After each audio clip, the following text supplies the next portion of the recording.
What's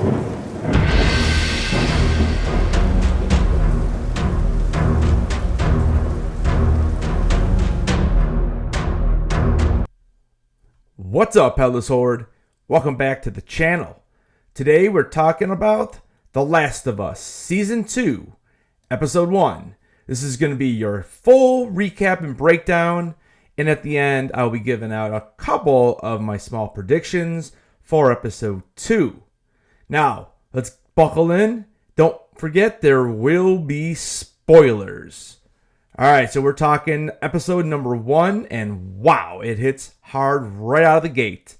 If you thought season 1 ended on a morally messy note, well, strap in, because things are only going to get darker, more emotional, and way more complicated. Swear to me that everything you said about the Fireflies is true.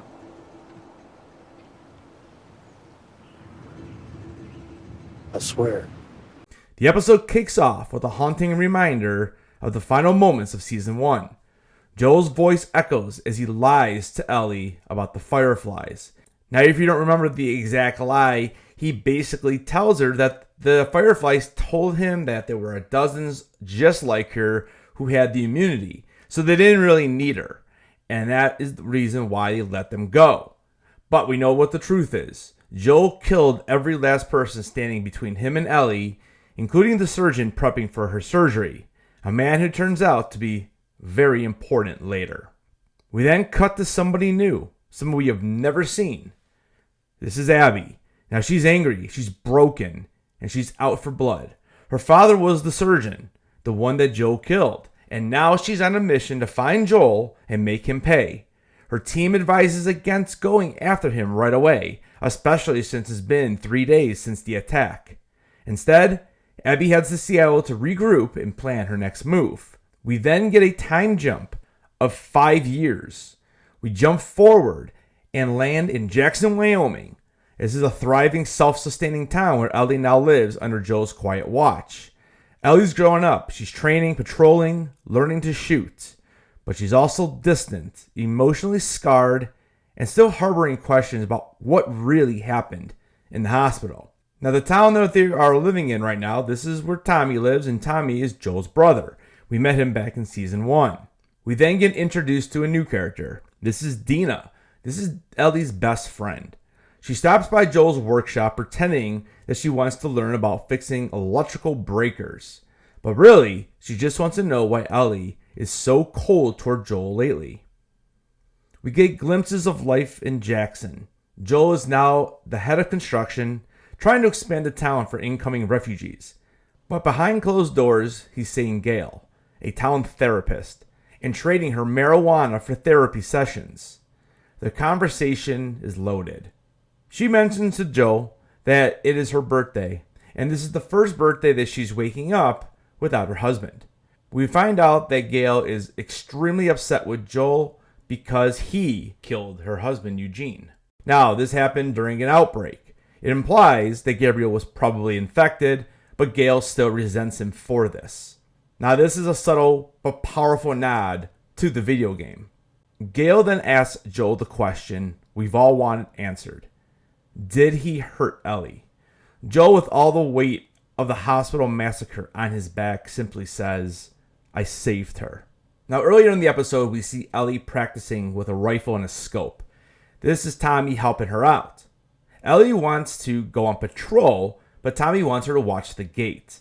We find out in their conversation that no one knows about her immunity, and she uses this against Tommy to get her way about joining the patrol. She then joins Dina on patrol with Kat, the team leader, and one of Ellie's exes.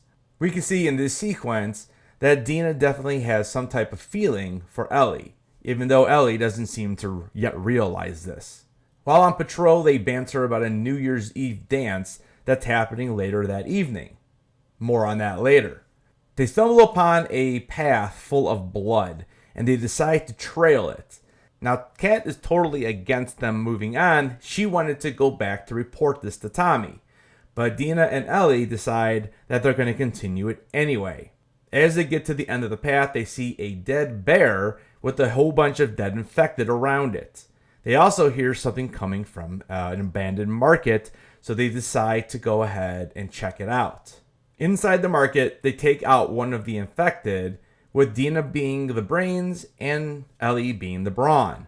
Ellie then gets separated from Dina as she falls through the floor and is stalked by a terrifying creature. Something not quite human and not quite infected. During the struggle, Ellie is bitten, but of course she doesn't turn. She shoots the creature dead to keep it quiet.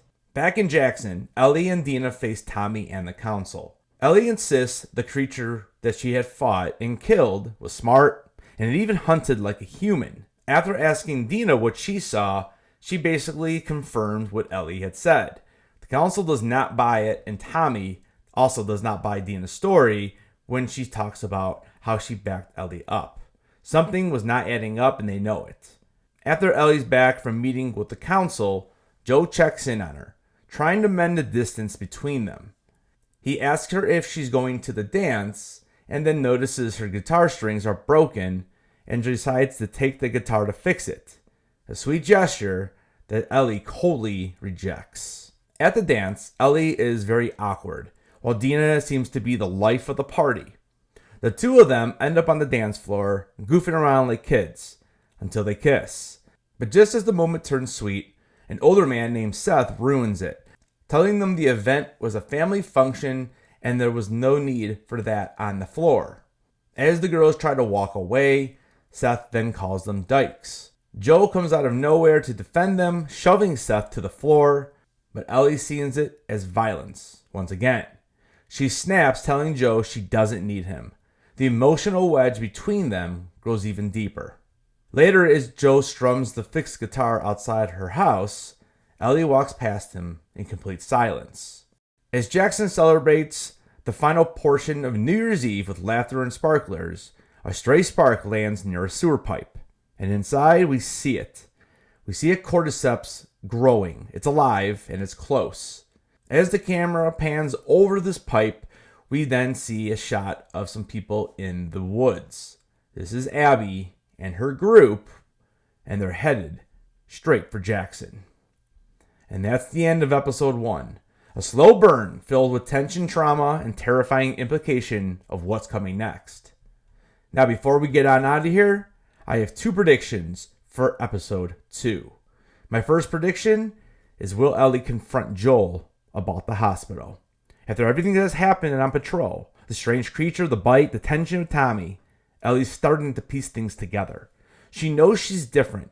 And now that 5 years have passed, she's older, wiser, and less willing to take Joel's word at face value. I think we're headed toward a major confrontation. Ellie may finally force Joel to admit the truth about what happened with the Fireflies. And when it happens, it's going to be explosive. Prediction 2. Abby infiltrates Jackson, but the plan goes wrong. Now at the end of the episode, we see Abby and her group approaching Jackson.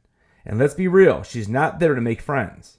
But with Joe's death off the table in this version of the story, I think the writers are going to go in a new direction. Abby could still sneak into town, possibly under the pretense of being a lost survivor looking for help. But instead of deadly ambush, things might spiral out of control in a different way. Let's think about this. Abby gets close to Joel, maybe even starts talking to him, trying to get a read on the man who changed her life forever. But her cover slips. Maybe Ellie recognizes her from old Firefly records, or Dina overhears something she shouldn't. This could lead to a tense standoff, hostage situation, or even a temporary truce that forces Joe, Ellie, and Abby to face some uncomfortable truths. Instead of eliminating Joel, Abby might be forced to question why she wants revenge in the first place, and what is done to her over the past 5 years. That would open up a whole new emotional arc and push the show into uncharted territory. Well, guys, now it's your turn to tell me what you thought of the episode. What did you think of the new infected type? Is Ellie starting to suspect the truth? And what do you think Abby has planned? Drop your theories in the comment section down below. Guys, thank you so much for checking out this recap and breakdown. I'll be back next week with episode 2. Don't forget to keep those heads on. And I'll see you guys in the next video.